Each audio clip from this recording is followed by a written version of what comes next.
We're back with Berico President Will Berry and VP of HVAC Services Brandon Fisher answering your HVAC questions. All right, this person says, how often should I make a request to my installer for a check on my system? My system is just a little over 2 years old. I would say the minimum of once a year.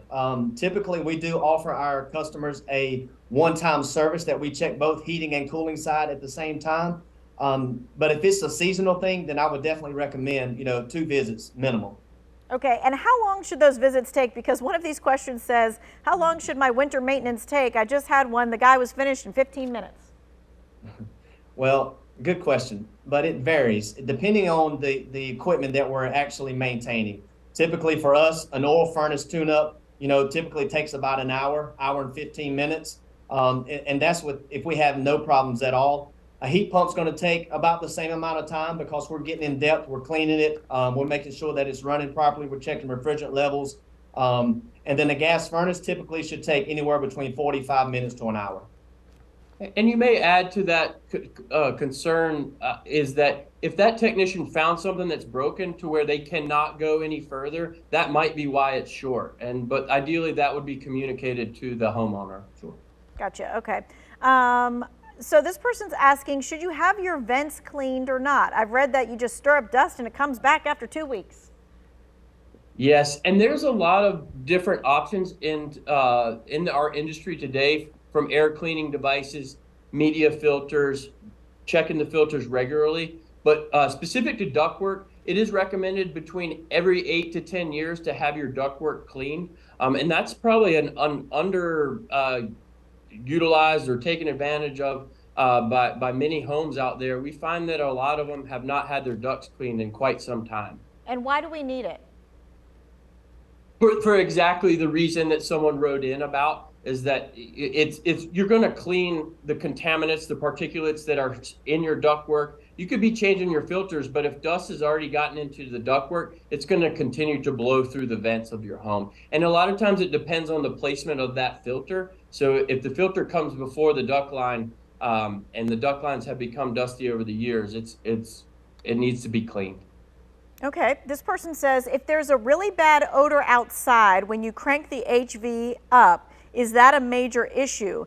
They says it's kind of sweet, but kind of rotten egg smell all at the same time. Is that just when you turn your heating on? So yes and no, it depends. Most of the time we get that smell on a heat pump because we call that a dirty sock syndrome. And basically that is from moisture being on the coil and with the heat coming across it. And a lot of times we're seeing that most when there's a particular homeowner that burns a lot of candles or they use a lot of chemicals in their home.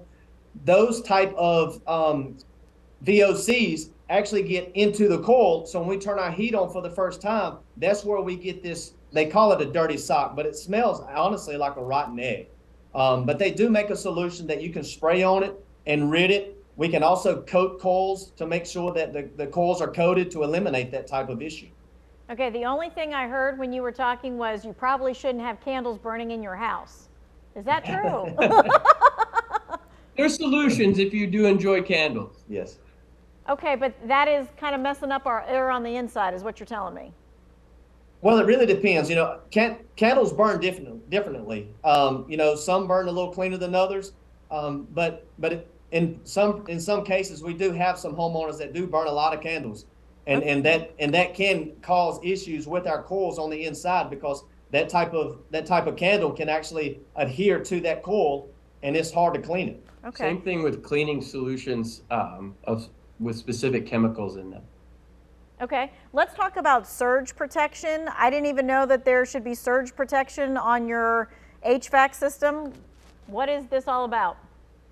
Yes, a great question. So, if we think about it, we invest in a TV that typically costs anywhere from $1,000 to $3,000. And, one of the first things that we want to do is buy a surge protector to plug in our TV. So now HVAC components are, able to have their own surge protection that we offer, that actually different companies offer different warranties depending on the product that you choose. But it's a great device. So with all the power grid to where it's at now and the surges that come through, basically, this is an investment. Your HVAC is an investment, and if you're not protecting it, and something does happen, and we do get a power surge or any type of lightning strike that may cause issues, the manufacturer will not warranty it. So the surge protector actually protects the indoor system or the outdoor system to make sure that we are protecting our investment. Gotcha. Okay. Did not know anything about that. So.